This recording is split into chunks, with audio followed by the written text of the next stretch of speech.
कहते हैं खून के रिश्ते कभी नहीं टूटते। समय और हालात भले ही लोगों को दूर कर दें, लेकिन किस्मत जब चाहती है तो उन्हें फिर से मिला देती है। ये कहानी है दो सगे भाइयों की जो बचपन में बिछड़ गए थे और वर्षों बाद एक अनोखे मोड़ पर मिले, जहां न केवल उनका अतीत सामने आया बल्कि उनकी भावनाएं भी एक बार फिर जीवंत हो उठी। प्रदेश के एक छोटे से गांव रामपुर में रघु और मोहन नाम के दो भाई रहते थे।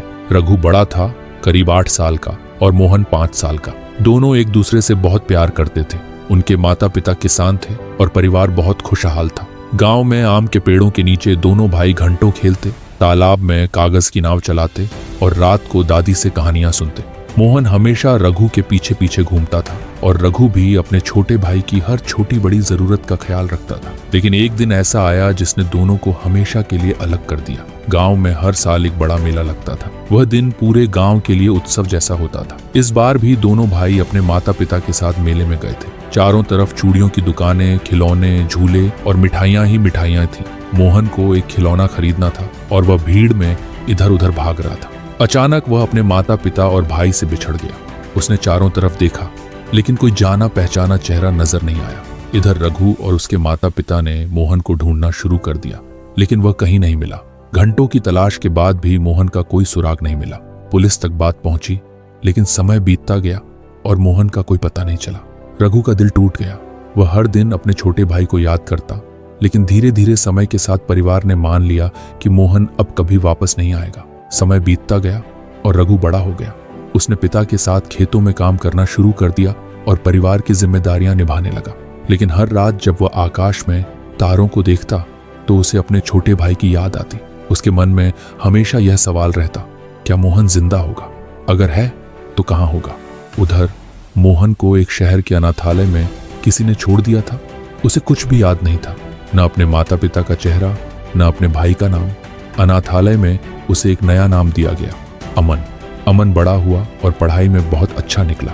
उसे एक अमीर परिवार ने गोद ले लिया जो शहर में रहते थे।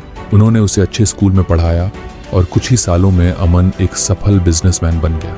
लेकिन उसे हमेशा ऐसा लगता था कि उसकी जिंदगी अधूरी है। वह अपने अतीत को नहीं जानता था। उसे अपनी असली पहचान की तलाश थी। किस्मत को शायद यही मंजूर था कि दोनों भाई फिर मिले। एक दिन अमन मोहन को अपने बिजनेस के सिलसिले में उत्तर प्रदेश के एक गांव में जाना पड़ा। वह गांव कोई और नहीं बल्कि रामपुर ही था। वह जब गांव पहुंचा तो उसे हर चीज जानी पहचानी लग रही थी। पुराने मिट्टी के घर, आम के पेड़, तालाब।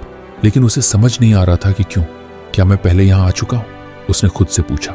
वह गांव के बाजार में घूम रहा था कि उसकी नजर एक दुकानदार पर पड़ी। वह व्यक्ति 30 से 32 साल का था, साधारण कपड़ों में, लेकिन उसकी आंखों में एक अलग सी गहराई थी। अमन को लगा कि उसने कहीं उसे पहले देखा है। दुकानदार रघु ही था।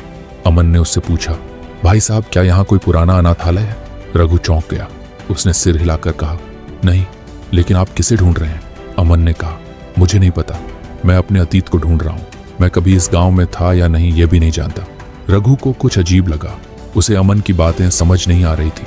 लेकिन तभी अमन की कलाई पर बंधा एक पुराना धागा देखकर वह स्तब्ध रह गया।